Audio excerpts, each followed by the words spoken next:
يا حامل القرآن قد خصك الرحمن بالفضل والتيجان والروح والريحان يا حامل القرآن.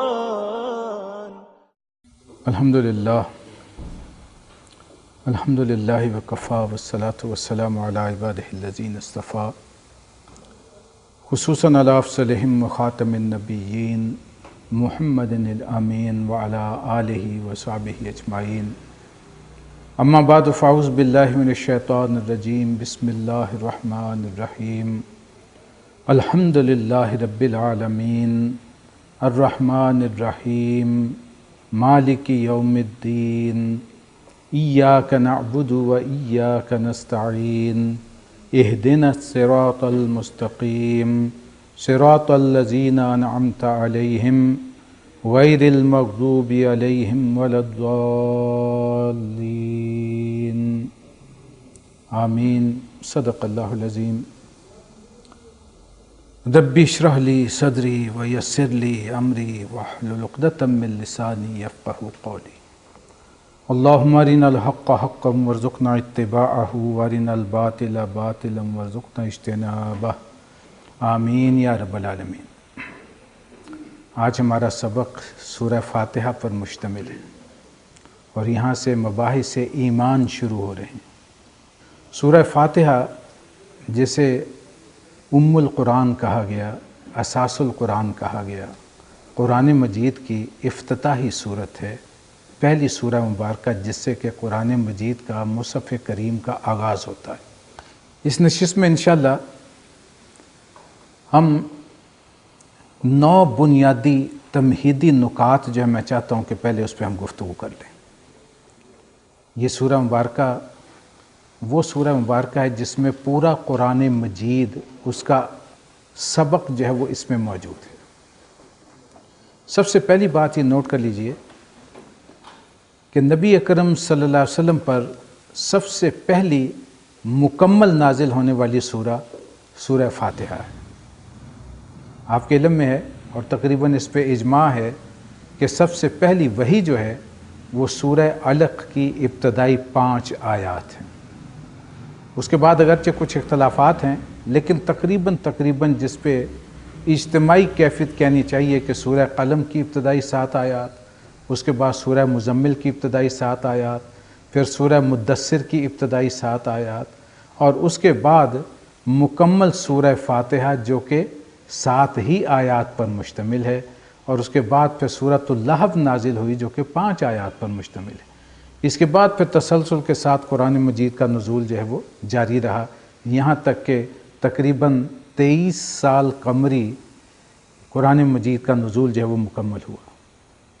دوسری بات یہ نوٹ کیجئے کہ سورہ فاتحہ کی عظمت اس اعتبار سے کہ خود قرآن مجید میں اللہ تبارک و تعالیٰ نے نبی اکرم صلی اللہ علیہ وسلم کو سورہ ہجر میں صبر کی تلقین ویسے تو مکی قرآن میں جا بجا ملے گی، لیکن اس مقام پہ اس تلقین کے ساتھ اپنی نعمت عظمیٰ کا جو ذکر فرمایا کہ لقد آتینا سبعا من المثانی والقرآن العظیم وَلَقَدْ آتَيْنَاكَ سبعا من المثانی وقرآن العظیم، کہ اے نبی صلی اللہ علیہ وسلم ہم نے آپ کو 7 بار دہرائی جانے والیاں یعنی وہ آیات اس سے مراد لی گئی. خود نبی اکرم صلی اللہ علیہ وسلم نے فرمایا کہ اس سے مراد سورہ فاتحہ ہے، اور اس کے ساتھ ہی فرمایا وقرآن العظیم. محسوس ہی ہوتا ہے کہ شاید کوئی علیحدہ شے ہے، لیکن رسول اللہ صلی اللہ علیہ وسلم نے تشریح فرما دی کہ قرآن عظیم بھی اسی سورہ مبارکہ کو کہا گیا ہے، اس اعتبار سے کہ یہ قرآن مجید کے تمام ہدایت کا منبع اور سرچشمہ ہم کہہ سکتے ہیں کہ اس سورہ مبارکہ میں موجود ہے. ایک موقع پر حضرت ابی ابن کعب رضی اللہ تعالیٰ عنہ نبی اکرم صلی اللہ علیہ وسلم کی خدمت میں حاضر تھے. حضرت ابی ابن کعب وہ صحابی ہیں جنہیں نبی اکرم صلی اللہ علیہ وسلم نے مختلف صحابہ کو جو خطابات دیے ہوئے تھے تو آپ انہیں کہا کرتے تھے کہ اقرؤہم ابی ابن کعب، تم میں سے قرآن مجید کا سب سے اچھا قاری، سب سے اچھا عالم. یہ ذہن میں رکھیے کہ وہاں قاری سے مراد صرف حسن قرأت جو ہمارے ہاں رائج ہے وہ نہیں ہوتا تھا، بلکہ قاری سے مراد جو قرآن کا علم رکھنے والا۔ تو فرمایا وہ ابی ابن کعب ہیں۔ وہ ایک مرتبہ نبی اکرم صلی اللہ علیہ وسلم کی خدمت میں حاضر تھے۔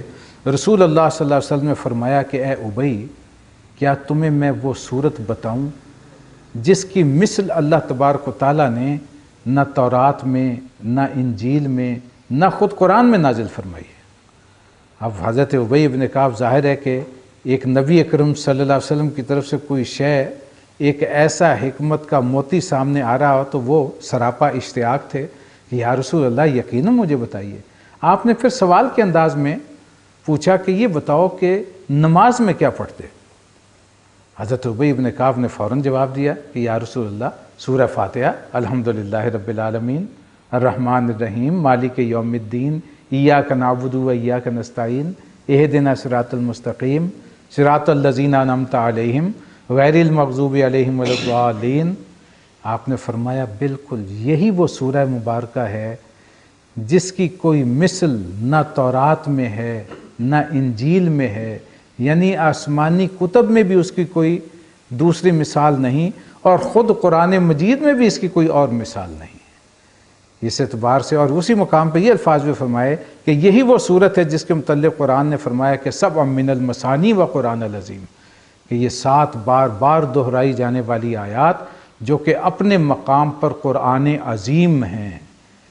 تو اس اعتبار سے جان لیجئے کہ زیادہ وقت نہیں ہے، یہ 2 اشارے کافی ہیں قرآن اس سورہ مبارکہ کی عظمت جو خود قرآن نے بیان کی اور جو صاحب قرآن نے بیان فرمائی۔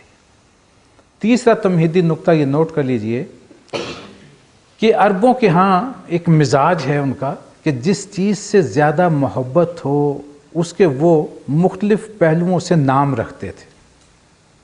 چنانچہ یہ ہمیں سورہ فاتحہ کے متعلق بھی ملتا ہے کہ اس کے بہت سے نام، اور ہمارے مفسرین نے بہت سے نام گنوائے جو کہ وہاں رائج تھے، لیکن ام القرآن، اساس القرآن یہ بنیادی نام ہے۔ الفاتحہ یہ تو معروف نام ہے، وہ سورت جس سے کہ قرآن مجید کا آغاز ہو رہا ہے، افتتاح ہو رہا ہے، یا قرآن مجید کھل رہا ہے۔ اسے ہم یوں بھی کہہ سکتے ہیں کہ پریفیس آف قرآن، یا جسے ہم دیباچہ کہہ دیتے ہیں، اس لیے کہ اس اعتبار سے بھی کہ قرآن مجید کی ہدایت کا نچوڑ اگر دیکھا جائے تو وہ اس سورہ مبارکہ میں موجود ہے۔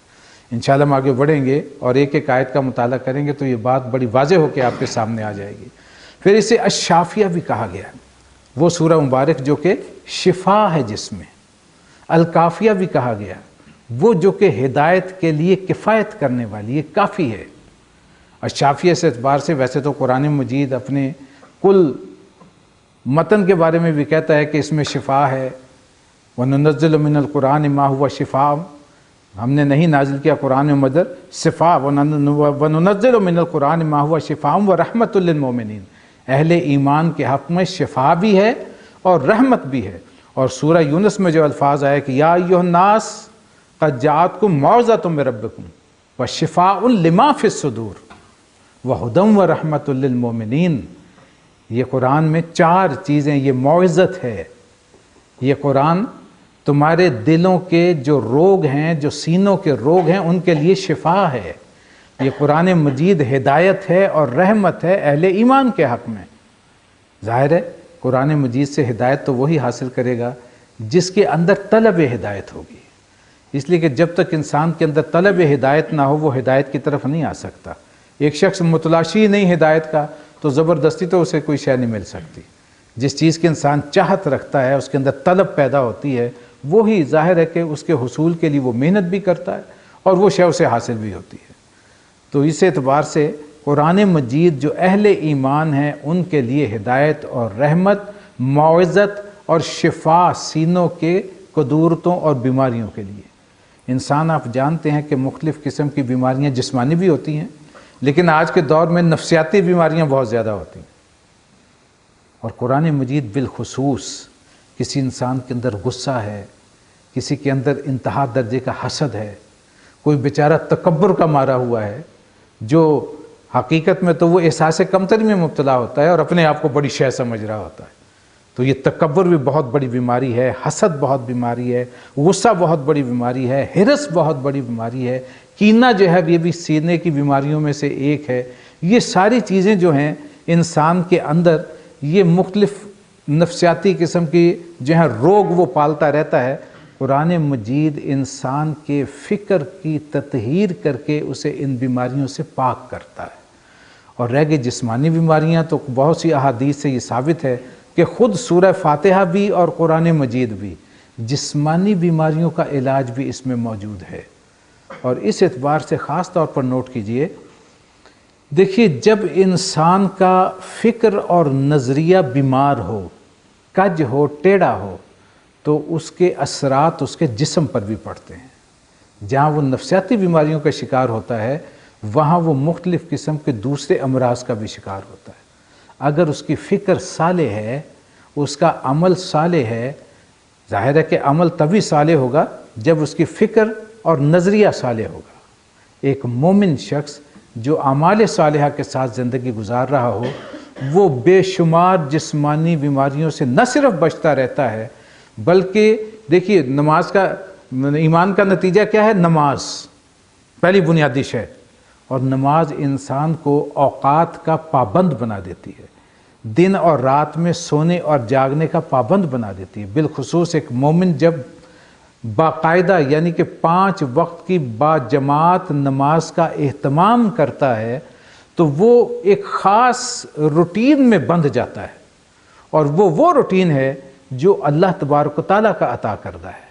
لہٰذا اس ریگولیرٹی کی وجہ سے اس کے اندر بہت سی بیماریاں جو جسمانی ہوتی ہیں وہ اول تو پیدا ہی نہیں ہوتی، اور اگر اس سے پہلے ان کا کوئی اثر اس پہ ہو چکا ہو تو الحمدللہ اس کے ذریعے سے بھی اسے شفا حاصل ہو جاتی ہے۔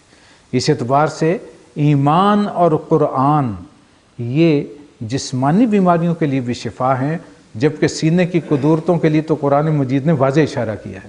اس میں میں آپ کو ایک تجربہ بھی بیان کر دوں۔ ہمارے ڈاکٹر خالد غزنوی صاحب جنہوں نے طب نبوی کی کتابیں لکھی ہیں، ان کی ایک کتاب جو ہے وہ قرآنی آیات پر مشتمل بھی ہے، قرآنی آیات سے علاج۔ مجھے اس کا ایگزیکٹ عنوان اس وقت ذہن میں نہیں ہے، میں انشاءاللہ پھر کسی نشست میں آپ کے سامنے رکھوں گا، لیکن انہوں نے اپنا ایک تجربہ نقل کیا کہ ان کے ایک ڈاکٹر دوست تھے، اور یہ اس زمانے کی بات ہے جب ابھی بائی پاس آپریشن جو ہے یہ صرف امریکہ میں ہوا کرتا تھا، ابھی وہ یہاں تک نہیں پہنچا تھا، اب تو یہ عام ہو چکا ہے۔ تو اس زمانے میں ان ڈاکٹر صاحب کے صاحبزادے تھے جنہیں عارضہ قلب جو ہے وہ لاحق ہو گیا، وہ بڑے پریشان تھے، اور وہ ارادہ کر رہے تھے کہ وہ بیٹے کے آپریشن کے لیے امریکہ جائیں اور وہاں سے جا کر کے ان کی جو وینز بند ہو چکی ہیں یا آرٹریز بند ہو چکی ہیں ان کا وہ بائی پاس کروائیں۔ ڈاکٹروں نے انہیں تجویز کیا کہ آپ امریکہ چلے جائیں، یا پاکستان میں تو اس کا علاج نہیں۔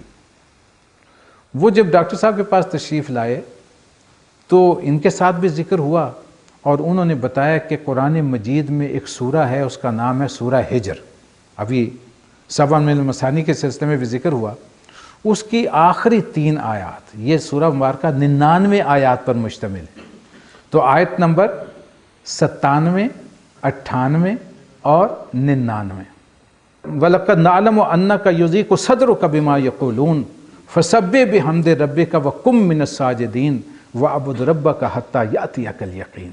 یہ 3 آیات جو ہیں وہ ڈاکٹر صاحب نے وہ بیٹے کو حفظ کروائیں، وہ خود بھی پڑھتا تھا اور ڈاکٹر صاحب خود بھی پڑھتے تھے، اور وہ پڑھ کے اپنے ہاتھ پہ اس طرح پھونک مارتے تھے، سینے پہ دم کرتے تھے، اور ہاتھ کے اس کے بعد وہ پھیرتے تھے۔ وہ چند مہینوں کے بعد اسی بچے کا دوبارہ معائنہ کروایا گیا، تو ڈاکٹر جس نے معائنہ کیا وہ حیران ہوا، کہنے لگا ڈاکٹر صاحب آپ نے علاج کہاں سے کروایا ہے؟ اس لیے کہ بیٹا بھی ڈاکٹر کا تھا، علاج کسی ماہر قلب کے پاس چل رہا ہوگا۔ وہ اس کے پاس جب معائنے کے لیے گئے، وہ کہتے ہیں اس کی تو بالکل جو ہیں میں سمجھ رہا ہوں کہ اس کی وینز جو ہیں، اس کی جو آرٹریز جو بند ہو چکی تھی بالکل کھل چکی ہیں، یہ آپ نے کون سی دوا دی ہے؟ وہ کہ میں دوا تو کوئی بھی نہیں دی، دوائیاں تو وہی جو اس سے پریونشن کے لیے آپ جو دیتے ہیں وہ دی جا رہی ہیں، البتہ یہ قرآنی آیات جو ہیں وہ پڑھی گئی۔ تو یہ مختلف لوگوں کو مختلف طریقوں سے یہ تجربات ہوتے رہتے ہیں، اور ظاہر ہے کہ اگر ایمان اور یقین کی وہ کیفیت حاصل ہو تو ہمارا تو یہ ایمان پکا ہے کہ قرآن مجید شفا ہے، سورہ فاتحہ شفا ہے۔ صرف سورہ فاتحہ کا ورد کرنے والے جو ہیں اس کی بہت سارے اثرات وہ جانتے ہیں کہ کتنے انسان کے کردار اور سیرت پر بھی اور اس کے ساتھ ساتھ اس کے جسمانی ان معاملات پر بھی ہوتے ہیں۔ تو اس اعتبار سے سورہ مبارکہ کو الشافیہ بھی کہا گیا اور الکافیہ بھی کہا گیا۔ یہ مختلف نام ہیں جو کہ اس سورہ مبارکہ کے۔ چوتھا نقطہ نوٹ کر لیجئے، اس کا اسلوب کیا ہے۔ دیکھیے اگرچہ یہ کلام الہی ہے لیکن اللہ نے اس کلام کو دعا کے انداز میں نازل فرمایا ہے۔ گویا اپنے بندوں کو اللہ تبارک و تعالیٰ نے مانگنے کا سلیقہ سکھایا کہ مانگنے کی چیز کیا ہے۔ اس لیے انسان جو ہے وہ دنیا مانگتا رہتا ہے، پیسے مال مانگتا رہتا ہے، کوئی اولاد مانگتا ہے، یہ چیزیں تو بڑی معمولی سی حیثیت کی ہیں۔ اصل شے مانگنے کی کیا ہے؟ اللہ تبارک و تعالیٰ نے اپنے بندوں کو وہ سکھائی کہ تم اشرف المخلوقات ہو اور تمہیں کس درجے کی شے مانگنی چاہیے۔ مخلوقات میں سے سب سے اعلیٰ مخلوق تو مانگ رہے ہو حقیر سی شے جس کی اللہ کے ہاں کوئی وقت نہیں ہے۔ مانگو تو اللہ سے ہدایت مانگو، صراط مستقیم مانگو، اور کس طریقے سے مانگو وہ طریقہ بھی اللہ تبارک و تعالیٰ نے سکھایا، اور کس طرح لجاجت سے انسان جو ہے ہر نماز میں الحمدللہ رب العالمین پہلے اللہ تبارک و تعالیٰ کی حمد و ثنا بیان کرتا ہے۔ اے میرے پروردگار، پاک پروردگار، تو جو کہ تمام جہانوں کا پروردگار ہے، تو میرا رب ہے، پالن ہار ہے، تو رحمان ہے، تو رحیم ہے، تیری رحمت بے پایا ٹھاٹے مارتے ہوئے سمندر کی طرح ہے۔ اے مولا، جس کی عدالت میں ہم نے پیش ہونا ہے، ہمیں اس کا بھی یقین ہے، پھر ایک قول و قرار کرتے ہیں، مولا تیری ہی بندگی کرتے ہیں، تیری ہی بندگی انشاءاللہ کرتے رہیں گے، تجھی سے مدد چاہتے ہیں، تجھی سے مدد چاہتے رہیں گے، اور پھر انتہائی لجاجت سے ہاتھ جوڑ کے گھٹنے ٹیک کے انسان مانگتا ہے تو کیا؟ اہدنا الصراط المستقیم۔ گویا کہ بطور انسان، بطور اشرف المخلوقات اس کے مانگنے کی چیز ہے ہدایت، اس کے مانگنے کی چیز ہے صراط مستقیم۔ مولا مجھے وہ سیدھا رستہ بتا جس پر میں چلتا ہوا اپنی ابد الآباد کی زندگی میں کامیاب ہو جاؤں۔ حقیقت میں اگر غور کریں تو یہ انسان کی فطرت کی اندر کی صدا ہے، اس کی پکار ہے، اس کی طلب ہے جو کہ زبان پہ آتی ہے اس الفاظ میں کہ اہدنا الصراط المستقیم صراط الذین انعمت علیہم غیر المغضوب علیہم ولا الضالین۔ اور اس کا بڑا گہرا ربط ہے پورے قرآن مجید کے ساتھ۔ انسان کی وہ جو فطرت کی صدا اندر سے نکلتی ہے اور اللہ کی بارگاہ میں پہنچتی ہے، لفظ آمین کے فوراً بعد اللہ کی طرف سے فوراً جواب آتا ہے الف لام میم ذالک الکتاب لا ریب فیہ ھدی للمتقین۔ میرے بندے، تیرے اندر سے طلب ہدایت نکلی ہے، تو چاہتا ہے تجھے سیدھا رستہ ملے، آؤ یہ ہے وہ کتاب جس میں کوئی ریب نہیں، کوئی شک نہیں، کوئی شبہ نہیں، کوئی کجی نہیں، کوئی ٹیڑھ نہیں۔ یہ ہدایت ہے ان لوگوں کے لیے جو بچنا چاہتے ہیں۔ متقین کون ہیں؟ عام طور پہ یہاں جو ہے جو یوں کہہ لیجئے کہ جنہوں نے قرآن مجید میں ٹیڑھ نکالنے کی کوشش کی ہے، جو بات کو سمجھ نہیں، سطحی طور پر دیکھتے ہیں، ان لوگوں نے یہاں اعتراض بھی وارد کیے۔ ایک شخصیت تھی ہندوستان میں، سوامی دیانند سرسوتی۔ اس نے قرآن کا مطالعہ اس ذہن سے کیا کہ اس میں میں نے نکالنے ہیں، نقائص نکالنے ہیں کہ یہ اللہ کا کلام کیسے ہو سکتا ہے، اس میں فلاں غلطی فلاں غلطی فلاں غلطی ہے، معاذ اللہ۔ اور پہلا اعتراض اس نے یہ کیا کہ یہ کیسی کتاب ہے جو کہتی ہے کہ میں متقیوں کو ہدایت دیتی ہوں۔ متقی تو ہوتے ہی ہدایت یافتہ ہے، حالانکہ اس عقل کے اندھے کو یہ معلوم ہی نہیں متقی کا معنی کیا ہوتا ہے۔ دیکھیے تقوی آپ نے دیگر جگہوں پہ بھی پڑھا ہوگا، تقوی کا لفظ نکلا ہے وقا یقی کے مادے سے، اور اس کا مطلب ہوتا ہے بچنا۔ اس سے جب لفظ تقوی بنتا ہے تو اس کا مطلب ہوتا ہے اپنے آپ کو بچانا۔ اپنے آپ کو بچانے کے لیے اگر ہم شستہ اردو میں ترجمہ کریں تو اس کا مطلب ہوگا پرہیز کرنا۔ پرہیز کرنے والے کو کیا کہتے ہیں؟ پرہیزگار. اور مثال ہمارے ہاں مشہور ہے کہ پرہیز علاج سے بہتر ہوتا ہے. Prevention is better than cure. مشہور ایسا محاورہ جو کہ ہر ایک کو تقریباً یاد ہوگا. تو پرہیز کا مطلب ہوتا ہے کہ ایسی چیزوں سے بچنا جو انسان کے لیے نقصان دہ ہوں. تو اس اعتبار سے متقی وہ شخص ہے جو اپنے آپ کو نقصان دہ چیزوں سے بچانا چاہتا ہو, بچ رہا ہو, اپنے آپ کو بچا رہا ہو. سب سے زیادہ نقصان دہ شے کیا ہے؟ انسان کی آخرت برباد ہو جائے. اس لیے ہم اللہ تبارک و تعالیٰ سے دعا کرتے رہتے ہیں, ربنا آتنا فی الدنیا حسنہ وفی الآخرۃ حسنہ وقنا عذاب النار. اے اللہ بچا لے ہمیں آگ کے عذاب سے. یہاں بھی لفظ آیا وقنا, اسی سے لفظ بنا ہے تقوی. سورہ تحریم میں آیا یا ایھا الذین آمنوا قوا انفسکم واہلیکم نارا. بچاؤ اپنے آپ کو اور اپنے اہل و عیال کو آگ کے عذاب سے. تو یہ تقوی کا حقیقی معنی ہے پرہیز کرنا, بچنا. اور جو پرہیز کرے گا اس کے اندر یہ طلب بھی ہوگی کہ مجھے یہ معلوم ہو کہ کس شے سے مجھے بچنا ہے, کس کام کو میں نے کرنا ہے, کون سی شے میرے لیے نقصان دہ ہے, کون سا عمل یا کون سی چیز میرے لیے فائدہ مند ہے. تو گویا کہ اس کا حقیقی روح یہ ہوگی کہ اپنے آپ کو اللہ کی حدود توڑنے سے بچانے کے لیے, اللہ کے عذاب سے بچنے کے لیے, اپنے آپ کو آخرت میں کامیاب کرنے کے لیے مجھے وہ رستہ مل جائے جو کہ ہدایت کا رستہ ہے. تو ایسے شخص کو ہم کہیں گے وہ شخص جو کہ طالب ہدایت ہے, جس کے اندر ہدایت کی طلب پیدا ہو چکی ہے, وہ حقیقت میں متقی ہے. پوٹینشلی قرآن مجید دعوے دار ہے کہ ہدی للناس. یہ سورہ بقرہ میں آگے چل کر کے جو رمضان کے متعلق رکوع نازل ہوا, وہاں یہ الفاظ آئے کہ یہ قرآن مجید کیا ہے؟ ہدی للناس, پوری نوع انسانی کے لیے ہدایت, ہر انسان کے لیے ہدایت اس میں موجود ہے.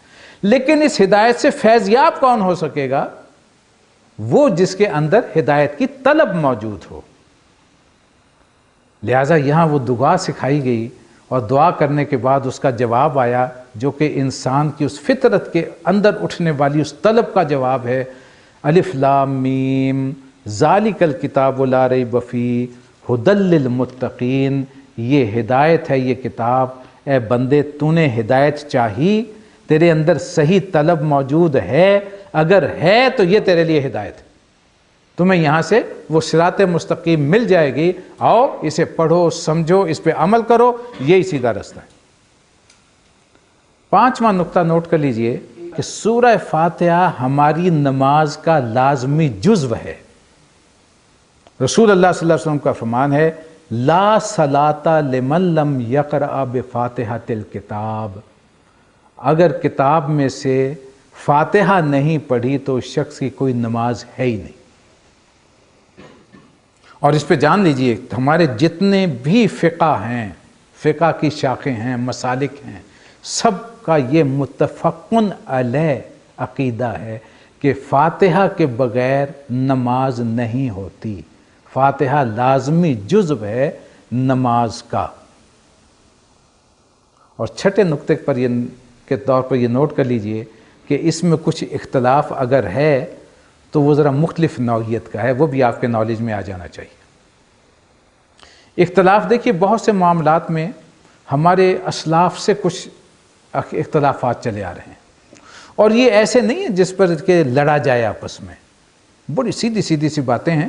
وہ خواہ بعض دفعہ ہم لوگ کچھ چیزوں کو خواہ انا کا مسئلہ بنا لیتے ہیں. ذرا سا اس پہ غور کریں تو مسئلہ کوئی ایسا مشکل نہیں ہے, حل وہیں موجود ہے. ہمارے فقہاء میں سے امام ابو حنیفہ رحمۃ اللہ علیہ, ہمارا جو حنفی فکر ہے, وہ امام کے پیچھے جب نماز پڑھی جا رہی ہو تو اس میں جو سری نمازیں ہیں خاموش, اور 3 نمازیں وہ ہوتی ہیں جس میں تلاوت بلند آواز سے کی جاتی ہے, انہیں جہری کہتے ہیں. آیا امام کے پیچھے مبتدی فاتحہ پڑھے گا یا نہیں پڑھے گا؟ جب یہ سوال آیا تو ہمارے فقہا میں سے امام ابو حنیفہ رحمۃ اللہ علیہ نے یہ فیصلہ کیا کہ جو امام پڑھ رہا ہے وہ کافی ہے مبتدیوں کی طرف سے بھی، لہٰذا مبتدیوں کو تلاوت کرنے کی سورہ فاتحہ کی جب با جماعت نماز ہو تو ضرورت نہیں ہے۔ باقی نمازوں میں کوئی اختلاف نہیں، باقی ظاہر ہے اپنی اپنی پڑھیں گے تو فاتحہ لازماً پڑھنی ہے، اس میں تو کوئی اختلاف سرے سے ہے ہی نہیں، فاتحہ کے بغیر نماز نہیں ہے۔ لیکن صرف جو اختلاف ہوا کہ آیا امام کے پیچھے فاتحہ پڑھی جائے گی یا نہیں، اس میں دوسرے فقہا کا فیصلہ یہ تھا کہ چاہے امام کے پیچھے نماز ہو چاہے علیحدہ نماز ہو، فاتحہ ہر صورت میں پڑھی جائے گی، لہذا اپنے اپنے طریقے مقرر کیے گئے۔ کچھ لوگوں نے یہ کیا کہ وہ آپ دیکھیں گے ہمارے جو اہل حدیث احباب ہیں ان کی مسجد میں آپ نماز پڑھنے کے لیے جائیں گے تو فاتحہ کے بعد جو ہے وہ تھوڑا سا وقفہ دیتے ہیں، خاموش ہو جاتے ہیں امام۔ جو جہری نمازیں ہیں، جو خاموش نمازیں ہیں اس میں تو کوئی ضرورت نہیں، امام بھی پڑھ رہا ہے تو مقتدی بھی لازمی پڑھتے ہیں وہ سب، لیکن جو جہری نمازیں ہوتی ہیں ان میں وہ تلاوت فاتحہ کی کرنے کے بعد تھوڑا سا وقفے کے لیے خاموش ہو جاتے ہیں۔ حرمین میں بھی آپ دیکھیں گے کہ جب رش کے دن نہیں ہوتے، جب رش ہوتا ہے تو وہاں بھی پھر وہ جلدی ہوتی ہے، پھر وہ کوئی وقفہ وغیرہ نہیں کرتے، بلکہ اذان اور نماز میں بھی اکثر و بیشتر وقفہ نہیں ہوتا ہے۔ جیسے اذان ختم ہوئی ساتھ ہی فجر کی نماز کھڑی ہو گئی، جماعت کھڑی ہو گئی رش کے دنوں میں۔ جب رش نہیں ہوتا تو وہ 20-20 منٹ کا اذان کے بعد وقفہ ہوتا ہے، مغرب میں بھی وقفہ ہوتا ہے۔ لیکن جب رش زیادہ ہو جاتا ہے، وہ دیکھیں پریشر لوگوں کا بہت زیادہ ہے اور پبلک جو ہے پھر ازدحام کا اندیشہ ہوتا ہے تو پھر وہ وقفے جو ہیں وہ ختم کر دیتے ہیں۔ لیکن فاتحہ کے بعد تھوڑا سا وقفہ دیتے ہیں تاکہ مبتدی جلدی سے فاتحہ اپنی تکمیل کر لے اس کی۔ اس میں ایک معتدل طریقہ جو ہے وہ بھی بیان کیا گیا، اور وہ ہمارے اسلاف نے یہ بیان کیا کہ جو سری نمازیں ہیں، خاموش نمازیں ہیں، اس میں مبتدی بھی خاموشی سے تلاوت کر لے، یعنی کہ ظاہر ہے کہ زیر لب ہی تلاوت کی جاتی ہے، اور جو جہری نماز ہیں ان میں سنا جائے توجہ سے تو وہ بھی پڑھنے کے قائم مقام ہو جائے گا۔ یہ ایک معتدل اور درمیانی رستہ ہے۔ اب اس میں کسی پہ کوئی جبر نہیں ہے۔ اگر کوئی شخص یہ سمجھتا ہے کہ نہیں میں نے تو امام ابو حنیفہ رحمۃ اللہ علیہ اور ان کے جو ہیں وہ اسی پہ عمل کرنا ہے تو وہ بھی ٹھیک ہے اپنی جگہ پر، اور اگر کوئی سمجھتا ہے کہ نہیں بھئی میں تو دوسرے اسلاف کے ساتھ ہوں، جو رائے امام حنبل کی ہے، امام شافعی رحمۃ اللہ علیہ کی ہے، یا جو ہمارے جو احادیث پڑھ کے جن لوگوں نے فیصلہ کیا اپنے طور پر، جو ہمارے اہل حدیث حضرات ہیں، وہ تو کسی کے مقلد نہیں ہیں، وہ کہتے ہیں جی خود مطالعہ کرو اور اس سے نتیجہ اخذ کرو، اور وہ پڑھتے ہیں، لہٰذا وہ اپنے مسلک کے مطابق کریں۔ لیکن ایک معتدل طریقہ میں نے آپ کے سامنے رکھ دیا کہ یہ جو ہے وہ، اور غالباً یہ رائے امام مالک کی بھی ہے رحمۃ اللہ علیہ کی، کہ سری نمازوں میں پڑھ لی جائے اور جہری نمازوں میں سن لی جائے، اس لیے کہ قرآن مجید جب پڑھا جا رہا ہو تو اس میں ہدایت یہ ہے کہ خاموش رہو اور توجہ سے سنو۔ سورہ اعراف میں آیا وَإِذَا قُرِئَ الْقُرْآنُ فَاسْتَمِعُوا لَهُ وَأَنصِتُوا، تو لہٰذا سورہ فاتحہ بھی قرآن کا حصہ ہے، تو جب تلاوت کی جا رہی ہو بلند آواز سے تو خاموش رہنا اور توجہ سے سننا، یہ دونوں چیزیں لازم ہیں، اور یہ کریں گے تو وہ پڑھنے کی کے قائم مقام ہو جائے گی۔ تو یہ دو نکات آپ کے سامنے آ گئے، اس میں اب جو بھی رائے آپ کی جس پہ دل ٹکتا ہو اس پہ عمل کرنا چاہیے۔ 7واں نقطہ نوٹ کر لیجئے، سورہ فاتحہ کی آیات کتنی ہیں؟ اس پہ تو سبھی کا اتفاق ہے کہ سورہ فاتحہ کی 7 آیات ہیں، لیکن اس میں بھی اختلاف ایک پیدا ہوا کہ آیا آیت بسم اللہ سورہ فاتحہ کا حصہ ہے یا نہیں ہے۔ لہذا کچھ لوگوں نے کہا کہ آیت بسم اللہ سورہ فاتحہ کا حصہ ہے، لہذا ان کے نزدیک بسم اللہ الرحمن الرحیم پہلی آیت، الحمدللہ رب العالمین دوسری آیت، الرحمن الرحیم تیسری آیت، مالک یوم الدین چوتھی آیت، اہدنا صراط المستقیم ایاک نعبد و ایاک نستعین پانچویں آیت، اہدنا صراط المستقیم چھٹی آیت، صراط الذین انعمت علیہم غیر المغضوب علیہم ولا الضالین یہ 7ویں آیت۔ لیکن جن لوگوں نے کہا کہ نہیں آیت بسم اللہ کسی بھی صورت کا حصہ نہیں ہے، نہ ہی سورہ فاتحہ کا حصہ ہے۔ نبی اکرم صلی اللہ علیہ وسلم نے یہ برکت کے لیے بسم اللہ کی آیت جو ہے وہ لکھوائی ہے۔ آیت بسم اللہ صرف اور صرف سورہ نمل میں جو ہے وہ وسط میں آئی ہے، لہٰذا اسی کا حصہ ہے، اس کے علاوہ نہیں ہے۔ لہٰذا ان کے نزدیک جو ہے وہ الحمدللہ رب العالمین، الرحمن الرحیم، مالک یوم الدین 3 آیات ہو گئیں، ایاک نعبد و ایاک نستعین مرکزی 4تھی آیت ہو گئی، اہدنا صراط المستقیم 5ویں آیت ہو گئی، صراط الذین انعمت علیہم 6ٹھی آیت ہو گئی، غیر المغضوب علیہم ولا الضالین یہ 7ویں آیت ہو گئی۔ اب اس اختلاف کی وجہ سے اب آپ کے سامنے متن نہیں ہے، کچھ لوگ اگر ہے کس کے سامنے تو وہ دیکھیں گے کہ ان 2 آیات کے درمیان صراط الذین انعمت علیہم غیر المغضوب علیہم ولا الضالین، یہاں آیت کا مربجہ گول دائرے کا نشان نہیں بلکہ 5 کا ہندسہ لکھا ہوا ہوگا۔ یہ قرآن مجید میں اور بھی کچھ مقامات پر آپ کو ملے گا۔ اس کا مطلب وہاں یہ ہے کہ یہاں ہمارے فقہا کا، مفسرین کا اختلاف ہے کہ آیا یہاں آیت ہو گئی یا نہیں ہو گئی۔ کچھ لوگوں نے یہاں آیت سمجھی، اگلی آیت نہیں ہے، اور جنہوں نے نہیں سمجھا ان کے لیے وہ ایک آیت ہے۔ لیکن دیکھیے اس سے صرف آیات کی گنتی میں فرق پڑے گا، اس سے کوئی قرآن مجید کے متن میں یا فہم میں کوئی فرق نہیں پڑتا۔ اس قسم کے اختلافات ہیں بہت سے، لیکن اس سے کوئی قرآن مجید کے الحمدللہ کوئی مطلب میں، کوئی معنی میں، کوئی فہم میں کوئی فرق نہیں پڑتا۔ ہاں آیات جو ہیں جنرلی ہم کہہ دیتے ہیں قرآن مجید میں 6666 آیات ہیں، لیکن جو اس میں لوگوں نے آیت بسم اللہ بھی شامل کی ہے۔ اب قرآن مجید کی 114 صورتیں ہیں، جن میں سے ایک کی ابتدا میں بسم اللہ آیت نہیں لکھی جاتی، یعنی سورہ توبہ۔ 113 پہ اگر جنہوں نے اسے ہر صورت کا حصہ قرار دیا تو 113 آیات ان کے نزدیک بڑھ گئیں، اور جنہوں نے کہا کہ نہیں وہ ہر صورت کا حصہ نہیں ہے تو 113 آیات کم ہو گئیں۔ تو اس سے قرآن مجید کے کوئی مطالب میں فرق نہیں پڑتا، گنتی میں آیات کا جو ہے وہ تھوڑا بہت ڈفرنس، بعض کے نزدیک 6200 کچھ ہے، 300 کچھ ہیں، اور جنہوں نے سارا کچھ شامل کیا انہوں نے 6666 کر دیے، لیکن اس سے کوئی وہ ادروائز کو فرق نہیں پڑتا۔ تو قرآن مجید میں یہ سورہ فاتحہ کی جو ہیں 7 آیات متفقن علیہ ہیں، جو فرق ہے وہ میں نے آپ کے سامنے رکھ دیا۔ 8ویں چیز نوٹ کر لیجئے کہ یہ سورہ مبارکہ 3 حصوں میں فہم کے لیے ہم تقسیم کریں گے۔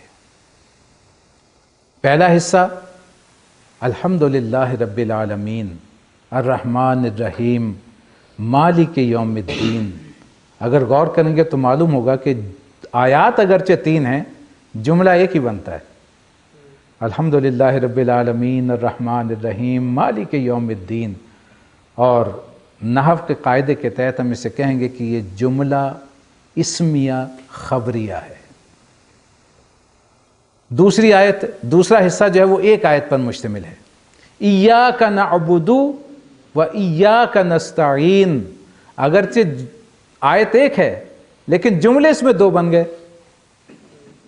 ایاک نعبد اپنی جگہ پہ ایک جملہ ہے، ایاک نستعین اپنی جگہ پر ایک جملہ ہے، درمیان میں حرف عطف ہے واو۔ تفصیل انشاءاللہ جب ایک ایک آیت کر کے پڑھیں گے اس وہاں آ جائے گی۔ تو یہ جملہ فعلیہ، ٹھیک ہے۔ تیسرا حصہ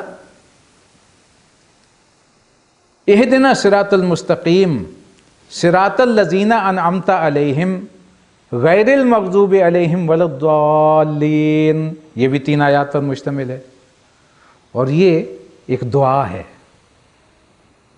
پہلا جملہ خبریہ تھا، دوسرا جملہ فعلیہ تھا، اس میں کسی کام کرنے کا جو ہے وہ اشارہ مل رہا ہے، ایاک نعبد ایاک نستعین، یہ فعل ہے جو کہ ہمارے سامنے آ رہا ہے، اور اس کے بعد تیسرا جو جملہ بنا 3 آیات پر مشتمل، یہ ایک دعا ہے، اور اسے ہم جملہ انشائیہ کہتے ہیں۔ ان تینوں کے حوالے سے انشاءاللہ ہم اس کا تفصیل کے ساتھ مطالعہ کریں گے، اور اس کے ساتھ وہ حدیث بھی مطالعہ کریں گے جو حضرت ابو ہریرہ رضی اللہ تعالیٰ عنہ سے روایت کردہ ہے، جس میں جو حدیث اس کا ایک حصہ حدیث قدسی پر مشتمل ہے، جس سے واضح ہو کر سامنے بات آ جائے گی کہ واقعتاً آیت بسم اللہ سورہ فاتحہ کا حصہ نہیں ہے، بلکہ سورہ فاتحہ الحمد سے لے کر کے اور غیر المغضوب علیہم ولا الضالین تک مکمل ہوتی ہے۔ اقول قولی ھذا واستغفر اللہ لی ولکم ولسائر المسلمین والمسلمات۔ يا حامل القرآن قد خصك الرحمن بالفضل والتيجان والروح والريحان يا حامل القرآن